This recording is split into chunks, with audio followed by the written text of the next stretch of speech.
आज टिप्स अच्छी घरे किपरि आम बॉडी लोशन तैयारी करिपरिबा मार्केट रो जमा भी किणवानी। नमस्कार कुक मुछान चैनल को बहुत बहुत स्वागत। प्रथम टिप्रे देखा ये भेसलिन को नहीं भेसलिन आम तो आणुचे शीत दिने देह हाथ में लगौचे हाथ गोड़ फाटुच कि मुह फाटुच आपड़ लगौंट तो जो बेसी शीत पकाए से भेसलिन टी सुखिला सुखिला होता है तो आमको टी हाथ गोड़े लगेगा बेसी भेसलिन दरकार हुए आ सुखिला सुखिला होता है चारिड़े लगे आमको घषा पड़े।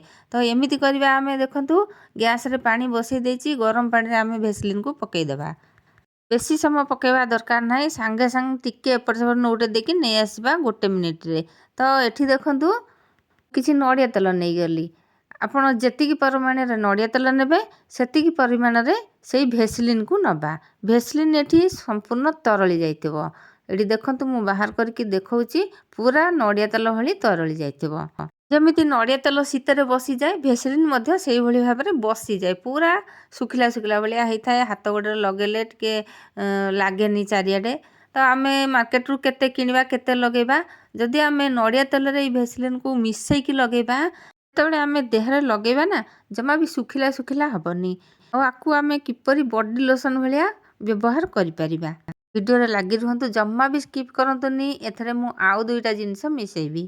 मार्केट रू आम बॉडी लोशन को कहीं एते पैसा देकी किणवा जदि घरे आम एत सहजरे एत बढ़िया जिनसटे तैयारी करके लगे पारिबा तो आम मार्केट रू कहीं किणवा धरा जाऊ जिते बॉडी लोशन सरी जाइथिबो नथिबो तो आम घरे यही भाव में तैयारी करके लगे पारिबा। एथे मु टिके पाउडर पकईदेली जदि आपन पाखरे जॉनसन पाउडर थिबो तो बढ़िया हम आहुरी ये मु पॉन्ड्स पाउडर टिके पकईदेली आपको भल भाव में मिसईदेवा तापर एथरे पूरा बास्ना हाँपाइका देदेबा टिके परफ्यूम आपंकर जो परफ्यूम भल लगे आपन को सेटा आपन देबे सामान्य टिके देबे खाली बास्ना हाँपाई भल भाव में सबतक मिसईदेवा आपको जिते आम हाथ गोड़े लगेबा केते बढ़िया बास्ना हम आ बॉडी लोशन परी काम देव। गरम पानी रे थिबा पर्यंत एमती तरल थिबो जेतेबेले आपण बाहर करी आनिबे पुणी टिके बसीजिवो तो आग भली बसिबोनी आग भली सुखिला सुखिला हबनी एबे आउ टिके कम हम। मार्केट रू किणिकी लगेबा अपेक्षा घरे जदि एमती आम तैयारी करके लगे पारिबा भल लागिवो।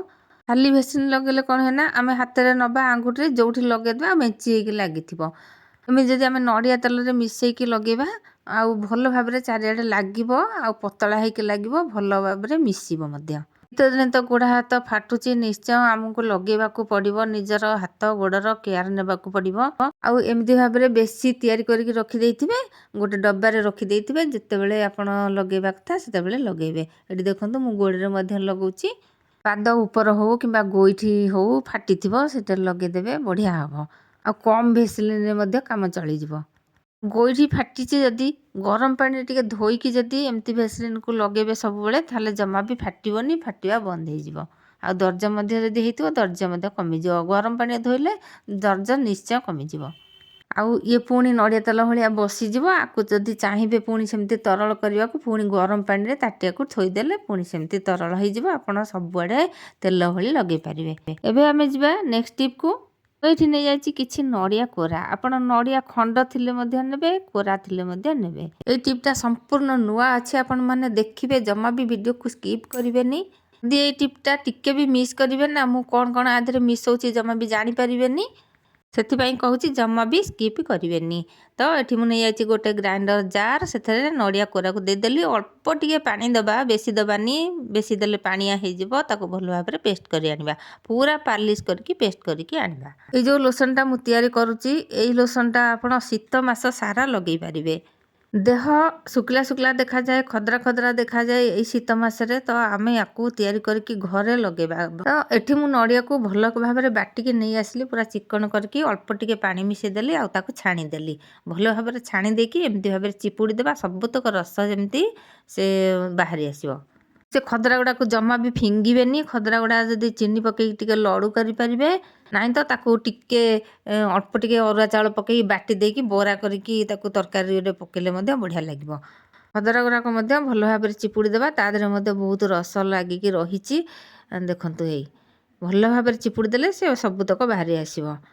ଆଉ ଏଠି ଦେଖନ୍ତୁ ମୋର ଏତିକି ନଡ଼ିଆ ରସ ବାହାରିଛି। ଆକୁ ଏବେ ନେବା ଗ୍ୟାସ୍ ପାଖକୁ। ଗ୍ୟାସ୍ରେ ଫୁଲ୍ ଜାଳ ଦେଇକିରି ବସେଇଦେବା। ଯେତେବେଳେ ପୁରା ଫୁଟିଯିବ ନଡ଼ିଆ ରସଟି, ସେତେବେଳେ ଆମେ କ'ଣ କରିବା, ଗ୍ୟାସ୍ର ଫ୍ଲେମ୍କୁ ଲୋ କରିଦେବା। ନଡ଼ିଆ ରସଟି ଏଇଠି ଗ୍ୟାସ୍ରେ ବସିଥାଉ। ଆମେ ଏବେ ଯିବା ଖଣ୍ଡେ ଆଲୋଭେରା ଆଣିବା। ଆଲୋଭେରାକୁ କାଟିଦେବା ଛୋଟ ଖଣ୍ଡେ କାଟିବା। ତାର ଯେଉଁ ଭିତରେ ଯେଉଁ ଜେଲ୍ ଅଛି, ସେ ଜେଲ୍କୁ ଆମକୁ ବାହାର କରିବାର ଅଛି। ଦେଖନ୍ତୁ ଏମିତି ଭାବରେ ମୁଁ କାଟି ନେଲି। ତାର କଣ୍ଟା ଗୁଡ଼ାକ ସାଇଡ଼୍ରୁ ମଧ୍ୟ କାଟି ନେବି। ନଡ଼ିଆ ରସ ଯେହେତୁ ଅଳ୍ପ ଅଛି, ସେଥିପାଇଁ ମୁଁ ଛୋଟ ଖଣ୍ଡେ ଆଲୋଭେରା ନେଲି। ତା ସାଇଡ଼୍ରେ ଯେଉଁ କଣ୍ଟା ଅଛି, ତାକୁ ଆଗ ବାହାର କରିଦେବା, ନହେଲେ ହାତରେ ଫୁଟିଯିବ। ମାର୍କେଟରୁ ଯେଉଁ ଆଲୋଭେରା ଜେଲ୍ କିଣିକି ଆଣୁଛନ୍ତି, ଆପଣଙ୍କ ପାଖରେ ଯଦି ସେଇ ଜେଲ୍ଟା ଥିବ, ଆପଣ ସେଥିରୁ ମଧ୍ୟ 2 ଚାମଚ ପକାଇବେ। ଯଦି ନାହିଁ, ଏମିତି ଗଛରୁ ଖଣ୍ଡେ ନେଇ ଆସିବେ। ଆଉ ଏଇଠି ଦେଖନ୍ତୁ ମୁଁ ତାକୁ 2 ଫାଳ କରିଦେଲି। ତାପରେ ତା ମଝିରେ ଯେଉଁ ଜେଲ୍ ଗୁଡ଼ାକ ଅଛି, ସବୁ ଛୁରୀରେ ଏଇଭଳି ଭାବରେ ବାହାର କରିଦେବା। ଏଇ ଯେଉଁ ଆଲୋଭେରା ଖଣ୍ଡଟା ମୁଁ ଆଣିଛି, ପୁରା ପାକୁଳିଆ ହେଇଥିଲା। ତ ତାର ଜେଲ୍ ଗୁଡ଼ାକ ଯେଉଁ ବାହାରୁଛି, ପୁରା ଖଣ୍ଡ ଖଣ୍ଡ ଭଳିଆ ହେଇକି ବାହାରୁଛି। ଏମିତି ଆମକୁ ପାକୁଳିଆ ଜେଲ୍ ହିଁ ଦରକାର ଅଛି। ପାକୁଳିଆ ଜେଲ୍ଟା ଆମର ସ୍କିନ୍ ପାଇଁ ବହୁତ ହି ବେନିଫିଟ୍। ତ 2 ଫାଳ ଯାକ ମୁଁ ସବୁତକ ବାହାର କରିଦେଉଛି। ଦେଖନ୍ତୁ କେତେ ଗୁଡ଼ାକ ବାହାରିବ। 2 ଚାମଚ ପାଖାପାଖି ବାହାରିବ କି ବେଶୀ ବାହାରିବ। ଇଏ ପୁରା ଖଣ୍ଡ ଖଣ୍ଡ ଭଳିଆ ହେଇକି ରହିଛି ନା, ଆକୁ ଟିକେ ନେଇକି ଚାମଚରେ ଘାଣ୍ଟି ଦେବା ଭଲ ଭାବରେ। ଏମିତି ଭାବରେ ଦେଖନ୍ତୁ ମୁଁ ଯେମିତି କରୁଛି, ସେମିତି ଭାବରେ ଚାମଚରେ ଭଲ ଭାବରେ ଘାଣ୍ଟି ଦେବା। ତାପରେ ନେଇକି ନଡ଼ିଆ ରସଟା ଗ୍ୟାସ୍ରେ ବସେଇଥିଲି। ଦେଖନ୍ତୁ ସେ ଅଧାକୁ ପରେ ମରିଯାଇଛି, ତା ଦେହରେ ପକାଇଦେବା। ନଡ଼ିଆ ରସଟା ସମ୍ପୂର୍ଣ୍ଣ ଶୁଖିଲା କରିବେନି। ତ ଏମିତି ଟିକେ ଟିକେ ମାନେ ପାଣି ଭଳିଆ ଥିବ, ସେଥିରେ ଜେଲ୍କୁ ପକାଇବେ। କାରଣ ଜେଲ୍କୁ ପକାଇକି ଆମକୁ ଆଉ କିଛି ସମୟ ବସାଇବାର ଅଛି। ଭଲ ଭାବରେ ତାକୁ ଏଇଭଳି ଭାବରେ ମିଶାଇବାର ଅଛି। ଗ୍ୟାସ୍ର ଫ୍ଲେମ୍କୁ ଜମା ବି ହାଇ କରିବେନି, ନହେଲେ ସେ ପୁରା ଶୁଖିଯିବ।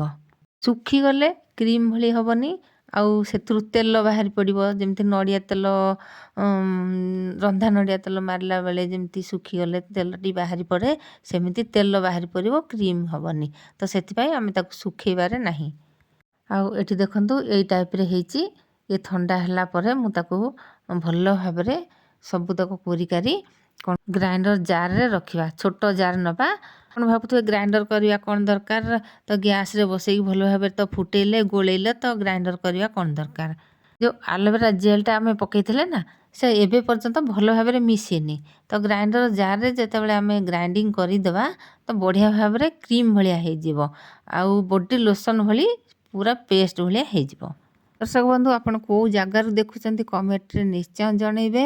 ତ ଚ୍ୟାନେଲରେ ଯଦି ନୂଆ ଥିବେ, ପ୍ଲିଜ୍ ସବସ୍କ୍ରାଇବ୍ କରିନେବେ। ବେଲ୍ ବଟନ୍ରେ ଦବାଇ ଅଲ୍ରେ ସିଲେକ୍ଟ କରିବେ ନିଶ୍ଚୟ, ଯାହାଫଳରେ କି ମୁଁ ଆଗକୁ ଯେଉଁ ଭିଡ଼ିଓ ପକାଇବି, ଆପଣମାନଙ୍କ ପାଖରେ ସର୍ବପ୍ରଥମେ ପହଞ୍ଚି ପାରିବ। ଏଥିରେ ମୁଁ ଆଉ ଗୋଟେ ଜିନିଷ ମିଶାଇବି। ଭିଡ଼ିଓକୁ ଜମା ସ୍କିପ୍ କରନ୍ତୁନି, ଭିଡ଼ିଓରେ ଲାଗି ରୁହନ୍ତୁ। ଦେଖନ୍ତୁ ମୁଁ ଏଥିରେ ମିଶାଇଛି ଭିଟାମିନ୍ ଇ କ୍ୟାପସୁଲ୍। ଔଷଧ ଦୋକାନରେ ଅତି ସହଜରେ ମିଳିଯିବ। ଆଉ ଆପଣ ଆକୁ ନିଶ୍ଚୟ ପକାଇବେ। ଭିଟାମିନ୍ ଇ କ୍ୟାପସୁଲ୍ଟା ସ୍କିନ୍ ପାଇଁ ବଢ଼ିଆ କାମ ଦେବ। ଯଦି ମୁହଁରେ କଳା ଦାଗ ଥିବ, ଚିହ୍ନ ହେଇଥିବ, ତ ଏଇ ଇ କ୍ୟାପସୁଲ୍ ଦ୍ୱାରା ଆପଣ ଭଲ କରିପାରିବେ। ଘରେ ଏହିପରି ବ୍ୟାଣ୍ଡେଡ୍ ଲୋସନ୍ ତିଆରି କରନ୍ତୁ, ଆଉ ମୁହଁରେ ଲଗାନ୍ତୁ, ଦେହ ହାତରେ ଲଗାନ୍ତୁ। କିଛି ଦିନ ଲଗାଇଲା ପରେ ଦେଖିବେ ଆପଣଙ୍କର ମୁହଁ ପୁରା ଚିକଣ ହେଇଯିବ, କଳା ଦାଗ ସବୁ ଲିଭିଯିବ। ଆଖି ତଳରେ ଯେଉଁ କଳା କଳା ଦାଗ ଥାଏ, ତା ମଧ୍ୟ ଭଲ ହେଇଯିବ। ଶୀତ ଦିନେ ମୁହଁ, ହାତ, ଗୋଡ଼ ସବୁ ଶୁଖିଲା ରହୁଛି, ଏଇ ଲୋସନ୍କୁ ଆପଣ ତିଆରି କରିକି ଘରେ ଲଗାନ୍ତୁ। ଏଥିରେ କେମିକାଲ ମିଶା ନାହିଁ। ମାର୍କେଟରୁ ଯେଉଁ ଆଣୁଛେ, ସେଥିରେ କେମିକାଲ ମିଶା ହେଇଛି। ଏକ ବ୍ୟାଣ୍ଡେଡ୍ର ବଡି ଲୋସନ୍ ତିଆରି ହେଇଗଲା। ଆପଣମାନଙ୍କ ସାମ୍ନାରେ ମୁଁ ହାତରେ ଦେଖନ୍ତୁ ଲଗେଇକି ଦେଖଉଛି।